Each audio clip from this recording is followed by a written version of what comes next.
الحمد لله عدد خلقه ورضا نفسه وزنة عرشه ومداد كلماته والصلاة والسلام على صفوة رسله وخير خلقه محمد وآله وصحبه. أما بعد فأعوذ بالله من الشيطان الرجيم. بسم الله الرحمن الرحيم. وما كان هذا القرآن أن يفترى من دون الله ولكن تصديق الذي بين يديه وتفصيل الكتاب لا ريب فيه من رب العالمين. أم يقولون افتراه قل فأتوا بسورة مثله وادعوا من استطعتم من دون الله إن كنتم صادقين. بل كذبوا بما لم يحيطوا بعلمه ولما يأتهم تأويله كذلك كذب الذين من قبلهم فانظر كيف كان عاقبة الظالمين. ومنهم من يؤمن به ومنهم من لا يؤمن به وربك أعلم بالمفسدين. صدق الله العلي العظيم وبلغنا رسوله النبي الأمي الكريم.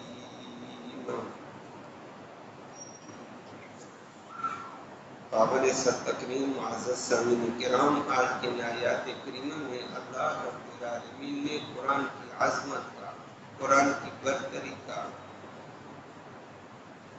قرآن کی اہمیت کا ذکر کرا. اللہ ہمیں اس کا لحاظ رکھنے کی توفیق نصیب فرمائے.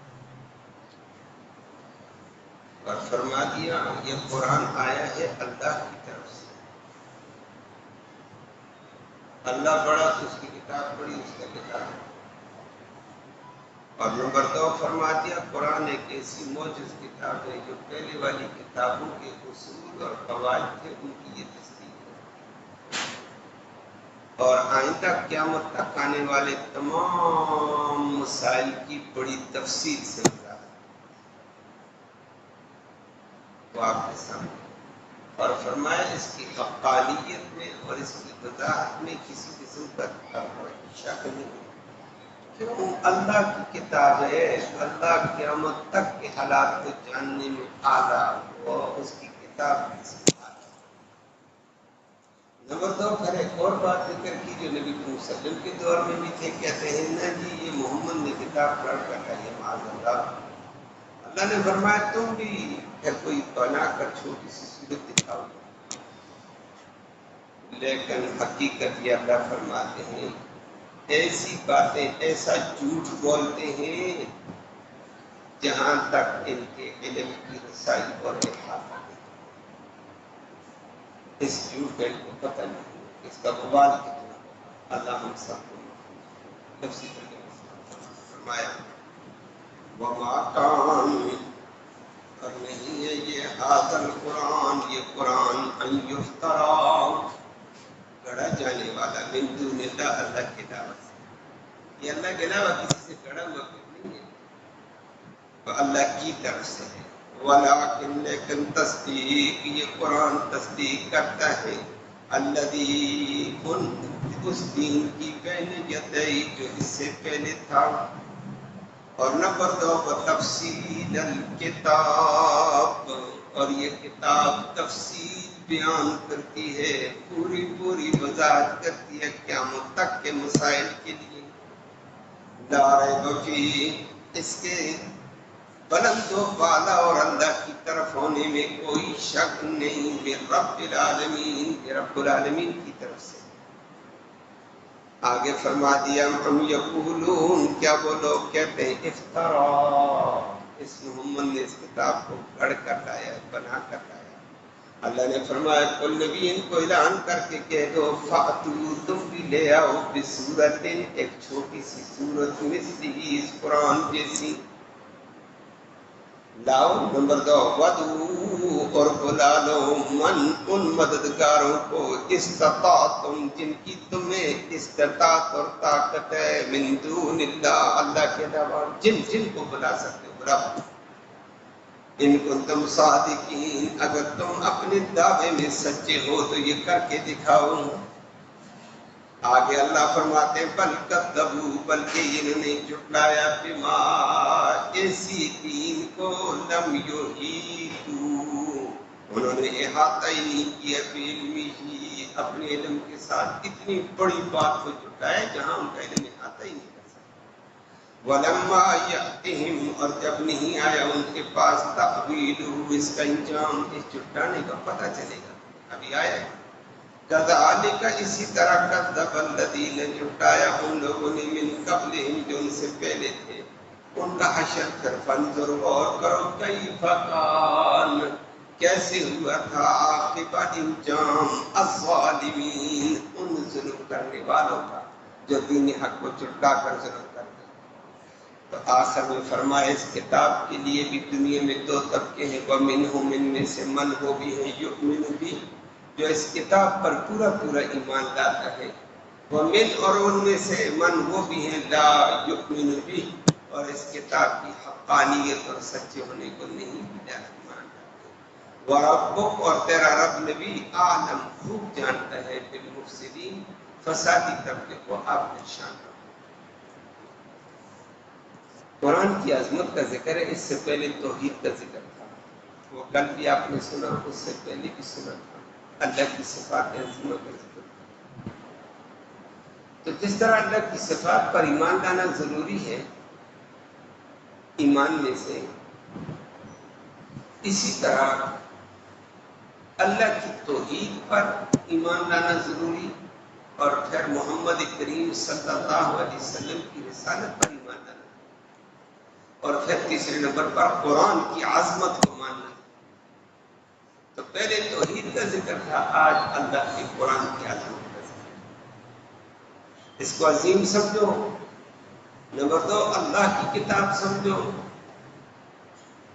اور اس کو ناریب کتاب سمجھو سچی ترین کتاب سمجھو فرمایا اس کے اوپر عمل ہی میں کامیابی سمجھو اللہ ہمیں عمل کی توفیق اس لیے پھر اس قرآن کی عظمت کا ذکر آگے رسالت کا بھی ذکر ہے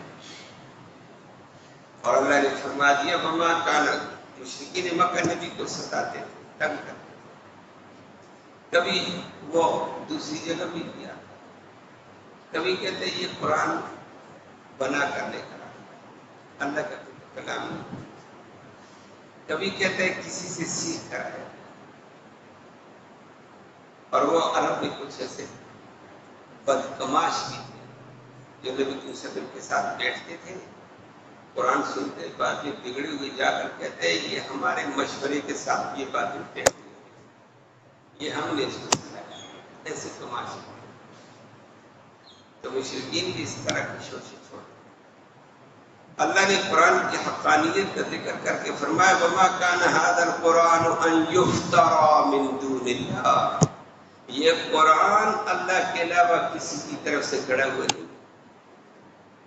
اللہ کے علاوہ نہ محمد صلی اللہ علیہ وسلم کا گڑا ہوا ہے نہ یہ جبرائیل امین کا گڑا ہوا ہے نہ کسی اور پر جب نبی کی طرف سے نہیں ہے تو اور کون آیا ہے اس کو گڑنے والا اور وہ چند دن پہلے آپ کے سامنے آیا مشرکین مکہ نے کہا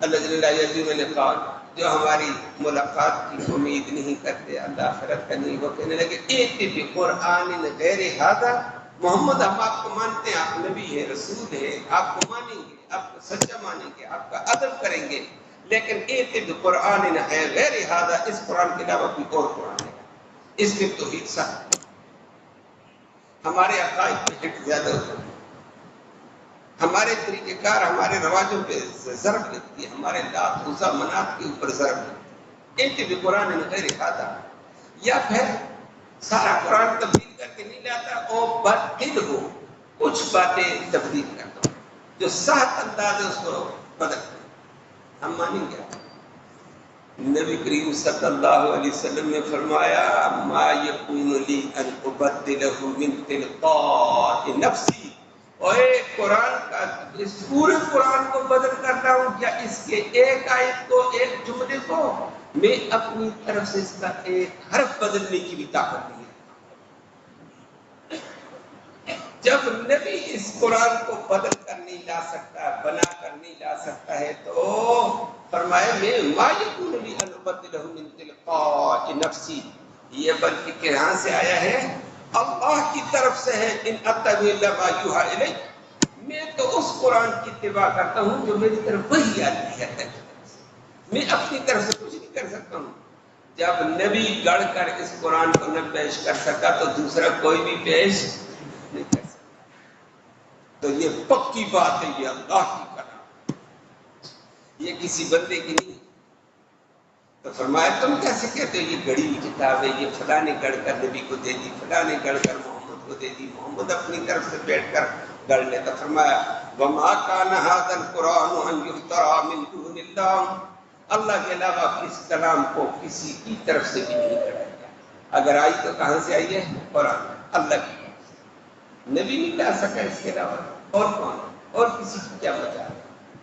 آگے اللہ نے قرآن کی عظمت لائی ہے کہ اللہ ہی کی طرف سے۔ نمبر 2 وَلَٰكِن تَصْدِيقَ الَّذِي بَيْنَ يَدَيْهِ، ایک بات کہ اس قرآن سے پہلے تورات ہے، انجیل ہے، زبور ہے، صحائف ہے، آدم علیہ السلام سے لے کر عیسیٰ علیہ السلام تک انبیاء علیہم السلام ہیں، ان تمام کے ادیان کے اندر جو عقائد ہیں، جو ایمانیات ہیں، ان سب کی یہ قرآن تصدیق کرتے ہیں، کیونکہ عقائد ساروں کے ایک، توحید سب کے اندر، رسالت سب کے اندر، قیامت سب کے ہاں، اللہ کی کتابوں کا تو احترام، رسولوں کا تو احترام سب کے ہاں، حساب کتاب، حشر نشر، جزا سزا، جنت جہنم، یہ تفصیل جس طرح تورات انجیل میں ہے اسی طرح اس قرآن میں بھی ہے۔ قرآن اس کی تصدیق کرتا ہے۔ ان کتابوں کو یہودیوں تم مانتے ہو، ان عقائد کو، تو یہ قرآن انہیں کی تصدیق کرتے ہے، اس کو بھی مانو نا۔ اور پہلے والی کتابوں کی یہ تصدیق عقائد، باقی اعمال میں، عمل میں ان کے کچھ اعمال اور تھے، اس امت کے اعمال کچھ اور، فروعات میں فرق ہے، ان کے فروعات اور ہیں، اس کے فروعات اور ہیں، لیکن اس کے فروعات محمد کریم صلی اللہ علیہ وسلم سے لے کر قیامت تک کے لیے، جیسے جیسے دور جدید آئے گا، جدید مسائل کا اس کتاب میں حل ہوگا، جیسے جیسے دور آتا چلا جائے گا اس کے اندر حل ہوگا۔ فرمایا قیامت تک آنے والے تمام مسائل کی بڑی تفصیل سے وضاحت کرنے والی کتاب ہے۔ عقائد میں پہلے والوں کی تصدیق ہے، جو اس کے عقائد وہی عقائد اس کے، لیکن باقی احکام میں اور دیگر چیزوں کے اعتبار سے بتفصیل الکتاب، اس کتاب میں تفصیل وضاحت قیامت تک۔ اسی لیے علماء کرام نے نقل کیا کہ کوئی ایسا مسئلہ نہیں جو قرآن سے اخذ نہ کیا جائے، جدید دور پر جو مسئلہ آئے گا قرآن اس کی وضاحت جواب دیتا ہے۔ اس قرآن کو چھوڑ کر جاؤ گے برباد ہو جاؤ، قرآن حل پیش کرتا ہے۔ کہتے جمیع العلوم فیہ، اس قرآن میں تمام قسم کے علوم موجود ہیں، سائنس کا علم بھی موجود ہے، بلندیاں بھی موجود ہیں، سب کچھ ترقیاں بھی موجود ہیں، ولیکن تقاصر فہم الناس، لیکن قرآن کی اس گہرائی تک پہنچنے میں لوگوں کے فہم میں کمی ہے۔ باقی قرآن میں ہے، وہ نکھارے کیسے، اخذ کیسے کریں، اس میں کبھی کبھی کمی آتی ہے، کوئی لوگ گہرائی میں پہنچ جاتے ہیں، کوئی لوگ اس گہرائی تک پہنچ نہیں سکتے، باقی ایسے اللہ بات گمبھیر ہو جائے۔ حضرت شاہ ولی اللہ رحمہ اللہ ہمارے برصغیر پاک و ہند کے بہت بڑے عالم، بلند ترین شخصیت ولی اللہ، ان کے اوپر کروڑوں رحمت اللہ۔ ہمارے برصغیر پاک و ہند میں قرآن اور حدیث اور دین کو پھیلانے کا ذریعہ بننے والا شاہ ولی، ان کے 4 بیٹے تھے، شاہ ولی اللہ ہی نے سب سے پہلے عربی سے ہٹ کر فارسی میں قرآن کا ترجمہ اور تفسیر. اس سے پہلے قرآن عربی میں چلتا پڑھایا جاتا دیگر زبانوں میں، لیکن فارسی میں اس کا ترجمہ اور تشریح شاہ ولی اللہ نے. پھر ہمارے ہندوستان کے اندر، پاک و ہند کے اندر، ان کے بڑے بیٹے شاہ عبد القادر رحمہ اللہ نے سب سے پہلے قرآن کا اردو میں ترجمہ کیا، اور ایسا ترجمہ کیا ہے جو علماء صرف و نحو کے ماہر، اصول کے ماہر ہیں وہ جانتے ہیں. وہ کہتے ہیں اگر قرآن عربی کے علاوہ اردو میں اترتا تو شاہ عبد القادر کی زبان میں اترتا. ایسا فٹ ترجمہ کیا، کمال کرتے دکھائی. اللہ اس میں کروڑوں کا. باقی لوگ بھی ترجمہ کرتے کمیاں رہ جاتی. قرآن کے اصول اور فصاحت اور بلاغت کی بلندی تک شاہ عبد القادر نے انداز. پھر ان کے بعد شاہ ولی اللہ کا دوسرا بیٹا آیا شاہ رفیع الدین محدث دہلوی. پھر اس نے قرآن کی عجیب با محاورہ ترجمہ کیا، دنیا کو سمجھایا قرآن. پھر ان کی نسل سے چلتا ہوا آیا شاہ اسماعیل شفیع ہے، شاہ عبد العزیز محدث دہلوی ہے. ان نے دین کی ابیائی کی. تو شاہ ولی اللہ رحمہ اللہ فرمایا کرتے تھے کہ مجھے قرآن کے اندر وہ رموز ہیں کہ اگر میں کھول دوں تو بعض ڈاکٹر اور سائنسدان اس کو سمجھ لیں گے نہیں تو انکار کر دیں گے. ان کے افہام، ان کا عقل کمزور ہے. جو مجھے اللہ نے اس کی دسترس دی ہے، اور بعض باتیں اس نے عجیب کی ہیں آج تک ان عقدوں کو بعد والے آ کر حل نہ کر سکے. وہ جو بول گیا بڑا کچھ اس نے حل کیا. اور فلکیات کے اوپر دنیا کے ہم سائنسی دور ہے کہ سیٹلائٹ کا دور ہے، ستاروں کی مدد سے یہ کرتے ہیں. یہ شاہ ولی اللہ نے ان سارے کاموں کو حل کیا قرآن کی مدد سے. اور بعض جگہوں میں آج بھی سائنس والے محتاج ہیں، کہتے ہیں بات ہمیں نہیں سمجھ آئی شاہ ولی اللہ. تو مانو نا قرآن کے اندر علوم تو ہے لیکن وہاں تک انسان کی رسائی ہے، باقی قرآن میں حل. تو پھر اس مقام تک پہنچنے کے لیے روحانی قوت اور تقوی کی اور علم اور فہامت کی ضرورت ہے. قرآن میں کمی نہیں کرنی تو پھر انسانوں میں ہوگی. تو قرآن کی تفصیل کتاب اتنی وضاحت والی کتاب ہے، اس میں ہر حل ہوتی ہے. اللہ علماء کرام پر رحم فرمایا ہر دور میں اسی قرآن سے وہ حل پیش کرتے ہیں اور اپنے اپنے انداز میں کرتے ہیں. تو فرمایا یہ وہ عظیم کتاب تفصیل کتاب تمام مسائل کی تفصیل. اللہ ہمیں اس کے ساتھ جڑنا نصیب فرمائے. کوئی مسئلہ اس سے باہر نہیں جا سکتا. اور کہنے والوں کے منہ کے اوپر تماچا آ جاتا ہے، کہتا ہے یہ قرآن 1400 سال پرانی کتاب ہے، اب جدید دور آ گیا. یہ جدید دور کو حل کرنے والی کتاب ہے. یہ اس دور کے مسائل بھی حل کرتی ہے، قیامت تک آنے والے تمام ادوار کے مسائل کا حل اس میں. اور فرمایا کہ یہ وہ عظیم کتاب ہے لا ریب فیہ، جو اس کے اندر مسئلہ آیا ہے نا اس میں کوئی تردد نہیں ہے. باقی تم اپنے قانون بناؤ گے ان میں تردد ہے، کبھی فائدہ کبھی نقصان ہے. خود تمہارے تجربے قانون بناتے ہو تو کہتے ہیں اس کا نقصان ہو گیا، اس کو بدل دو. بڑے بڑے بیٹھ کر دانشور ایک قانون بناتے ہیں، بعد میں اسی قانون کے اوپر کہتے ہیں ترمیم کر دو، ترمیم کر دو. یہ قرآن ہے جو اٹل انداز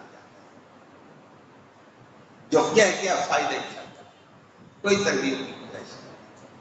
باقی دنیا کے تمام دانشور بیٹھتے ہیں قانون بنا کر بعد میں ترمیم کرنے پڑتی. قرآن فرمایا میں رب العالمین، کیوں یہ عظمت والی رب العالمین کی طرف سے آئی ہے. وہ قیامت تک کی ہر چیز کو جانتا ہے، ہر چیز کے فوائد جانتا ہے، نقصانات جانتا ہے. جو وہ کہے گا وہ فائدہ ہی فائدہ ہوگا. ہر چیز کو وہ جانتا ہے، تم تو وہاں تک نہیں جان سکتے. قرآن کی یہ عظمت کا ذکر کیا ہے. آگے اللہ رب العالمین نے ان لوگوں کو کہا جو کہتے ہیں یہ محمد کو قرآن بنا کر لے آیا. فرمایا ان کو یہ کہ فاتو بصورت من مثلی، قرآن جیسی چھوٹی سی صورت لاؤ، چھوٹی سی لاؤ. عرب والوں تمہارے لیے بھی چیلنج ہے. فصاحت و بلاغت، رموز اور معانی کی بلندیوں کے اعتبار سے قرآن جیسی صورت لاؤ. عرب والے نہ لا سکے. کہا نہ لا سکے تو قرآن کا موت جائے نا، پھر قرآن کو مانو تو معجز آ گئے۔ بلکہ ہمارے مدارس کے اندر ایک کتاب پڑھائی جاتی ہے علماء کرام، اس کو 7 معلقات کہا جاتا ہے۔ 7 معلق کے 7 قصیدے ہیں وہ لمبے۔ عرب کی دنیا میں جو آتے تھے حج کے موسم پر نا، بڑی بڑی فصیح و بلیغ آتے تھے، یہاں بیٹھ کر اپنی فصاحت اور بلاغت کے جوہر دکھاتے ہوئے مقابلہ ہوتا تھا۔ جج بیٹھتے تھے، اس کے اوپر ججنگ کرتے تھے۔ تو امرؤ القیس نامی ایک شاعر تھا، فصاحت و بلاغت کی بلا تھی، بولتا تھا، عجیب کلام کر دیتا، دنیا حیران۔ وہ اپنا قصیدہ پیش کیا تو 1 سال پیش کیا، حج کے موسم پوری دنیا آئی، اس کے قصیدے پر پہلا نمبر ملا۔ وہ بیت اللہ کے دروازے کے اوپر قصیدہ لکھ کر لگا دیا، کوئی دنیا کا ماں نے ایسا بیٹا جنم دیا اس جیسی کلام کر کے چیلنج کے طور پر بیت اللہ کے دروازے۔ ایک دوسرے سال مقابلہ ہوا، پھر تیسرے سال ہوا، چوتھے سال 7 معلقات لٹکے ہوئے تھے۔ اللہ اکبر، دنیا عاجز آئی تھی، اس جیسی کلام کوئی نہیں کر سکتا ہے۔ امرؤ القیس کلام کا بادشاہ ہے، اللہ نے دیا تھا دماغ اس کو۔ ایک طرف اللہ دماغ دے دیتا ہے، علم دے دیتا ہے، شکل بیچاری کی تھی نہیں، لیکن بولتا تھا دنیا مسحور کر کے رکھتا، جادو چلتا تھا اس کو بولتے، اللہ نے دیا۔ ادھر سے محمد کریم صلی اللہ علیہ وسلم آگے نبی بن کر قرآن اترنے لگا۔ کسی عرب والے نے دیکھا نبی کریم صلی اللہ علیہ وسلم کی کلام سنی، انا اعطیناک الکوثر فصل لربک وانحر ان شانک هو الابتر۔ فصحاء جو 12 بیٹھے مقابلے کے لیے، مقابلے میں سارے جج بیٹھے، بڑے بڑے لوگ بیٹھے، انہوں نے کہا بھائی بات سنو، باقی کلام بعد میں پیش کرو، اس کلام کا مقابلہ کر کے دکھاؤ۔ انا اعطیناک الکوثر فصل لربک وانحر ان شانک هو الابتر۔ فصاحت اس میں کتنی، بلاغت اس میں کتنی، رموز اس میں کتنے، معارف اس میں کتنے، علم کے اعتبار سے اس میں کیا کیا ہے، تنبیہات کتنی ہیں، اور اللہ رب العالمین کے احکام کے کیا اشارے ہیں، اور دنیا کے آفاقی نظام کی بلندی کے کیا اشارے ہیں، بتاؤ ذرا، اس چیز کلام پیش کرو۔ سارے فصحاء نے کہا رب کعبہ کی قسم، اس بیت اللہ کی قسم، یہ کلام انسان کی ہے، یہ کلام میں اتنے رموز ہیں جو انسانوں کے دماغ سے باہر ہیں۔ فصاحت میں یہ اعلیٰ، بلاغت میں یہ اعلیٰ، رموز میں یہ اعلیٰ، اسرار میں یہ بلند، آفاقی معانی کے اعتبار سے یہ بلند، تنبیہات میں یہ بلند، اس جیسی کلام کوئی نہیں ہے۔ یہ انسان کلام ایمان ہے، کس کی کلام ہے؟ اللہ کی۔ کہنے لگے پھر مقابلہ ہو گیا، امرؤ القیس کے قصیدوں کو اتارو بیت اللہ سے، اس صورت مبارکہ کو لکھ کر لگا دو، دنیا کو چیلنج کرو، اس کا کلام کا مقابلہ کرو۔ بیت اللہ کے 7 صحیفے اترے اور یہ آیت کریمہ لکھی ہے۔ عرب والے دنگ رہ گئے، تو جب دنگ رہ گئے، مانو پھر قرآن سچا ہے نا، لیکن میں نہ مانوں، زید ہٹ درمی۔ اللہ نے بھی فرمایا فاتو بسورۃ من مثلی، چھوٹی سی ایک سورت لے آؤ، فصاحت و بلاغت اور رموز میں، بلندی میں۔ اللہ اکبر، نظام میں، آج دنیا نظام میں ٹکراتی ہے۔ ہمارے ایک اور بڑے عالم گزرے تھے، شیخ الہند کے شاگرد امام انقلاب مولانا عبید اللہ سندھی رحمہ اللہ، جس نے تحریک ریشمی روبال، یہ ہندوستان کو آزاد کرنے میں بڑی تحریک چلائی، تحریک ریشمی روبال، تحریک آزادی، تحریک ہند، انگریز کو بگانے پر مجبور کرنے والے یہ علماء تھے۔ یہ امام انقلاب عبید اللہ سندھی تھا، یہ سکھ گرانے کا تھا۔ قرآن کو سنا، اللہ نے اس کو مسلمان بنایا، قرآن میں اتنا ڈوب کر گیا نا، تو واہ، امام انقلاب بن گیا، انگریز کو بگا دیا۔ جاتے جاتے انگریز نے پھر یہ سارا نظام کھیلا اس نے، لیکن انگریز نے اپنے دور میں عبید اللہ سندھی کو ہندوستان سے جلاوطن کر دیا، کابل چلا گیا، کابل سے آگے روس گیا، روس میں بڑے بڑے علماء کو پڑھایا، جار اللہ زمخشری جیسے لوگوں کو پڑھایا، بڑے بلند پائے پر پہنچے. لیکن لینن تھا دوسرے. لینن نے اشتراکی نظام پیش کیا تھا امریکہ کے مقابلے کا. اشتراکی نظام، کمیونسٹ نظام، سرمایہ دارانہ نظام کے مقابلے. عبید اللہ سندھی وہاں پہنچ گیا، اس سے ٹکر لی. لینن نے کہا میں دنیا کو اعلیٰ نظام دیتا ہوں، میں دنیا کو ایسا نظام دوں گا ہر بندہ فعال بلندی پہ. یہ امام انقلاب عبید اللہ سندھی کا اس کا ٹکراؤ ہوا. سندھی نے کہا تیرے نظام میں خامیاں ہیں. وہ جو نظام پیش کرتا ہے اس کے اوپر عبید اللہ سندھی دو چار اعتراض ٹھونک دیتا. یہ آج نہیں ہے کل یہ تیرا نظام فیل ہونے والا ہے. چلتے چلتے چلتے چلتے 3 دن مناظرہ ہوا. 3 دن کے اندر لینن کو شکست دی تھی اور اس کے مقابلے میں قرآن کا نظام پیش کیا. اور عبید اللہ سندھی نے یہ آج پڑھ کر بتائی کہ میرا قرآن 1400 سال پہلے کہہ چکا، آج بھی ہے، قیامت تک کے لیے بھی. تو وہ اپنے انداز میں کہتا تھا فَأْتُوا بِسُورَةٍ، وہ کہتا تھا سورت سے مراد ایک چھوٹا سا قرآن جیسا قانون آفاقی بلندی والا پیش کرتا تھا.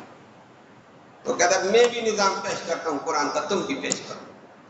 عبید اللہ سندھی نے اسی کے اوپر نظام سیاست پر قرآن کی تشریح کی. کہتا ہے ایسا نظام کوئی نہیں لا سکتا، قرآن کا نظام آفاقی بلندی والا ہے. لینن شکست کھا گیا اور مان گیا اور تمہارا قرآن بڑا ہے. لیکن کہتا ہے دنیا میں نافذ مسلمان نہ کر سکے. فرمایا یہ مسلمان کی کمزوری ہے. مسلمان چکمے میں ادھر ادھر لگ گیا، اپنی کتاب کو چھوڑ گیا عمل. اللہ ہمیں عمل کی توفیق نصیب فرمائے. لیکن سندھی نے کہا ایک دور آئے گا، میں ایک خواب یہ دیکھ رہا ہوں انشاءاللہ قرآن نافذ ہو کر جن ہتوں سے میں گزرا ہوں انہی ہتوں میں ہوگا. وہ کابل سے گزرا تھا، کابل کی تاریخ پلٹا دے چکا تھا، آگے روس تک چلا گیا. واقعتاً اللہ کے ولی کی زبان سے بعد میں اسی افغانستان سے اللہ کی شعر اترے اور روس کو پارا پارا کر گئے اور روس کی سوویت یونین کے ٹکڑے کر گئے. وہیں پر اللہ رب العالمین نے دین والی بھی پیدا کر دیا اور افغانستان کے اندر اسلامی نظام نافذ کر دیا.